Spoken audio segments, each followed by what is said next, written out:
what is it? Why framing is everything. This comes from this guy, Caleb Waitney on Twitter. So you like data. Okay, this is framed in data over here, what I'm showing here. On the very left side, you can see the framing here is the world is awful, okay? And globally, it says 4.4% of all children die before they are 15 years old. This means every day 16,000 children die, right? So the way you look at this, it's negative framing. Yeah, the world is awful. Yep. How many children die again? 16,000 children die every day. Oh, that's sad. Which is a lot. It's like, oh crap, I didn't know that, right? Yeah. But then you look at the middle one, the world is much better. In the past, around 50% of all children died. Today, 4.4% of children die. So it actually has gotten a lot better. It's like, oh, okay. Okay, that's good. And then you go to the very right side, the world can be much better, okay? So 4.4% of all children worldwide die. In the European Union, only 0.47% of all children die, 0.5%, right? Meaning that, hey, we know we can already do this, so we can actually make this even better. Yeah. But this is all the same. It's the data being thing. manipulated into a different headline. Yeah, it was either New York Times or The Economist or one of them ended up doing framing with pricing on their page for like an upgrade subscription to like their digital newspaper. And it was 3 plans, and I'm butchering this because I don't have the pricing in front of me. But it was something like a monthly, a yearly or something like that, and like some bonus offer. And they made one of the plans look so bad, or yearly or annual or every 6 months. They made one of them look so bad, so you would just take the middle offer or the right offer. So in other words, sometimes when people do pricing, I'll actually give you guys a idea for this for software. If you're selling software for $10 a month, or you want to do, call it $100 a year, and you give 2 months free, and no one's taking either of them, sometimes you'll do like 6 months for $30, and people are like, wait, that's a really good deal because on an annual basis is only $60. Let me take that, and they'll put like best value. You're talking about The Economist, right? Yes. So here's one from The Economist. This is kind of similar. There's a better American example, but this is in New Zealand pricing, right? So right here at the very top, we're looking at 3 pricing options. You have print package only, so no digital, okay? So you only get the magazine. So in New Zealand dollars, this would be $530, okay, for 1 year. Now, if you go digital package only, it's $460, okay? But if you go print and digital, it's $640, best value. So why would you not do print and digital? You would be stupid not to. Yes. But the one I was talking about wasn't that one from The Economist. It was one where they made one of the offers so terrible that you would pick the one that is the cheapest, and by far it was the best deal. Yeah, I'll have to find it, but it was Economist or New York Times or one of them. But either way, sometimes people put on their pricing page offers that are terrible just so you take the one they really want you to take. Well, they have this one's interesting. I don't know if this is from Economist, but this is interesting because it says on the very left side, it says chosen by 16%. On the right side, chosen by 0%, chosen by 84%. I think this is the case study, but I think you're probably referring to something more like this. It's more something like that, yeah. Anyway. And sometimes people do take the bad offers. Yeah. I don't know why. A very small percentage, but sometimes people just have a preference. Maybe they don't want digital at all, like if you're older, so. Yeah, I actually miss the newspapers, like the actual ones you hold in your hand. That's why I only buy physical books. I don't buy Kindle or anything. I like holding it because it also forces you to focus and you're more immersed in the book. If you're on like a digital device, I'm going to be prone to doing other stuff. Yeah. All right. So I wanted to take a moment to tell you about my podcast co-host Neil's agency called MP Digital. And they work with a whole host of global companies or a global organization. Also, Neil has SEO tools such as Ubersuggest and Answer to Public. All you have to do is go to npdigital.com to learn more, and we'll see you on the other side. All right. Here's another one. How long have you been doing single grain for? Oh, I actually looked at it on LinkedIn. It says 12 years, 9 months. All right. And I have this topic here, 10 years. That's how long it really takes for marketing to kick in. Assume you're consistent for all the 10 years and you're trying hard. Okay. If you looked at your business, you weren't there from day one, but you have a lot of the stats and data. Yeah. You were there, year like 3, 4? It's single grain started in 2009. I didn't join until 2012 or 2013. So yours was you guys had a reset. So Yeah. let's call it, you started when I took over in 2014. Okay, so it's been a little bit more than 10 years, 11 years. Yeah. And you agree the company pretty much just reset from there.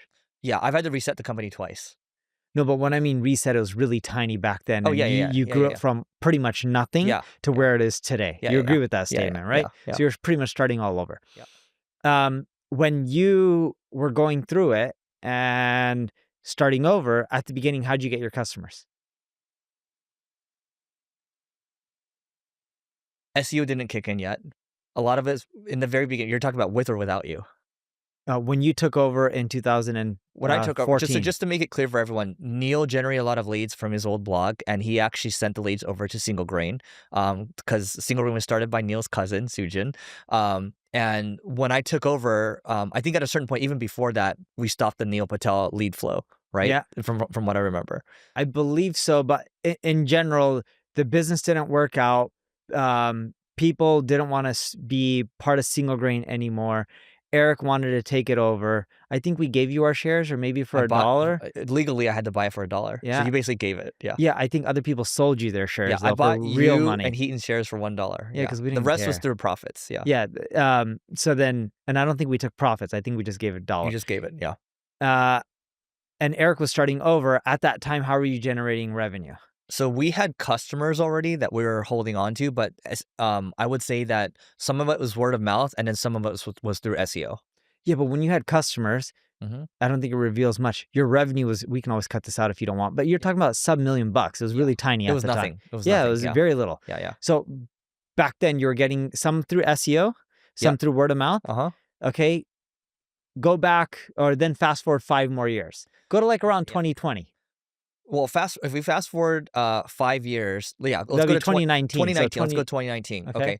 So by that point, when I first started at Single Grain, we started doing a lot of guest blogging, and there's a period of time for 3-4 years where we started ranking #1 for digital marketing agency, and that's what allowed us to get all the leads to hire the people that we needed to hire to grow. And it wasn't so. This gets a little complicated. I don't know if you want this in here, but like 2014 to 2015, it wasn't until really 2015 to 2017 or so I really started to focus on it. Because even the first year when I took it over, I made it go from bad to worse. Remember that? Yeah. So I made it go from bad to worse. We dropped all the way down to 1 employee, and then thank God the rankings kicked in, and then we started getting all these leads, and then we were referring to leads to another agency that we're both referring to, and then eventually we were able back to. then, I think it was the San Diego agency, right? The San Diego agency. Yeah. But then I would say, and Noah was part of this, probably no, because you joined in 2017 or so. 2017 to 2019 was like the most fun, like ever, right? Yeah, the office in downtown San Diego. The office in downtown, like I loved everybody. It was great. And then Eric was a 6 at this point on the scale. I was at a 6. Of 1 being really easy to go, 10 being he said I was going up hard. Towards the end, I was going up. Okay. Yeah. Well, but you didn't leave until 2021, where things were we had a lot of cleanup to do at that point. Yeah. Okay, so how were you getting your business around 2019? Majority through SEO. All right. Yeah. Now fast forward to 2024. Yeah. Okay. 10 you can years. even say now. Like, you can say now. It's the same thing. Yeah. How are you getting most of your business, honestly? Honestly, there's still a good chunk from SEO, not nearly as much. Before it was like 80+% from SEO. Now it's a combination of referral and then people consuming content from different places and referrals. Did I say referral already? Yeah. Yeah. What would you say is non-ranking? How much of the business do you think is from people just knowing the brand at this point? It's tough to say because give me a range. It's not 1%. It's not 50%. Let's say it's like 15 to 20%. So your brand is kicking in where you're getting customers. Yeah. And because a lot of them would say, like, I either follow Eric or I've known Single Grain for a while. Okay. Yeah. And those customers, are they tending to pay on the lower end of your... Those are down to pay more. And so are they on the higher end, middle? I would say middle to high. Yeah. Yeah. And what's the churn on those customers? They stay longer. They stay long by how much longer? Tough to say right now because we had such a reset in the last few years. Yeah. Would you at least say 10, 20%, 50%? Yeah, for sure. Yeah. Yeah. So in other words, your brand's getting out there, it's kicking in, you're getting better quality customers, and they're staying longer. And this is why I tell people it takes 10 years for marketing to really kick in, because you start getting a lot more word of mouth, where that doesn't really kick in the first few years, unless you're lucky and you created this AI tech that just does everything for everyone and it's easy and it's really free or cheap. Yeah. But in most cases, marketing does not kick in or word of mouth marketing does not kick in, which I believe is the best form of marketing, until really 10 plus years. You do see traction going up to it. Yeah. But after 10 years, that's where it really starts growing. And from years 10 to 20, that's where we see great lift. We did a study on this, and I think it was something like 18% or something like that of your ideal customers should know about your brand roughly around year 10. Oh, there you go. Yeah. And the same for you guys. For us, we haven't been around 10 years yet. I think this is year number 8. But you've been marketing for over 10 years. Yeah, but our agency is starting to get known. And when I ask our team members, keep in mind we have data analytics, we track. The hard part with the marketing agency, unlike most fields, is if in most fields, when you're selling to someone, you're selling, at least on the enterprise end, you're selling to C-level, you're having a direct conversation with them, you know how they found out about you. The marketing category or the marketing agency world is a little bit unique. When you're selling, you're typically selling through procurement, and procurement reaches out. This is specifically for enterprise. And when procurement reaches out and you ask them, how did they learn about you? Almost always, they don't have the answer. Nor do they care. Care. Yeah. And typically, people who are in charge of sales for us will ask.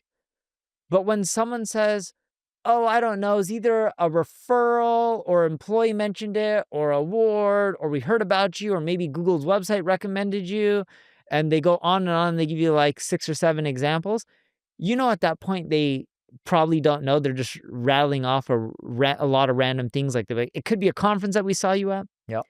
You don't want to keep pushing them to find out how they heard about you and why they included you, because if you bug them, they may exclude you from the RFP and just be like, screw you, we don't want to work with you. You guys are irritating. But that makes sense. But how about, that's the enterprise side, but what about MPXL, your small business division? I would say it's less than 20%. I would say it's closer to 15% that are referrals now. Partnerships probably make up another 12-13%. So I would say, and then if you exclude so the rest are ads and inbound, like from rankings and ads. What percent do you think come from ads? Maybe 10, max 15. I'm 99% confident it's at least 10%. Yeah. I'm 99% confident it's not 15%. So it's somewhere in that band. Yeah. Yeah, it makes sense. You know, it's funny. Yesterday I was recording this new style for my short form content. So I got all these scripts, right? And one of the scripts was around like X years to see success in marketing, X years to see success in the podcast, X years to see success in business. A lot of it's like years and years and years, and that's how long it takes. I was like, oh, that's a good format. It's a good format. By the way, I'm gonna try this out, but the way they scripted everything, it was like 24 pages of scripts for short form. I'll send it over to you. Like, I do think if this works out, first I was like really hesitant. I was going to record yesterday. I was so pissed off. I was like, I have to do these new styles, all these things. I'd even like, I have to do these clone videos. Some I'm standing and then I'm behind a green screen and all this stuff. I'm like, I don't want to do any of this, right? After I did it, I was like, yeah, I think this will work. So I'll let you know. And then you should work with these guys too if it works. How much does it cost? It's cheap. Less than $1,000 a month? Less than 5,000 a month. Okay. It's a good deal. And they create the scripts? They create all the scripts, 30 scripts. And I was like, this was really manually, well or they're using AI? I actually think they're doing it manually. You know what I did afterwards? I took that 24-page script and I made a Gemini gem from it, right? Because you can just take the document. It's like a custom GPT. But Gemini is connected with YouTube. So I took our long form podcast. I was like, hey, I want the same level of scripts from this 80-minute podcast. And it actually did a good job. Oh, cool. Yeah. So anyway, little hack for you guys. But anyway, that is it for today, guys. Please don't forget to rate, review, subscribe, and we will see you tomorrow.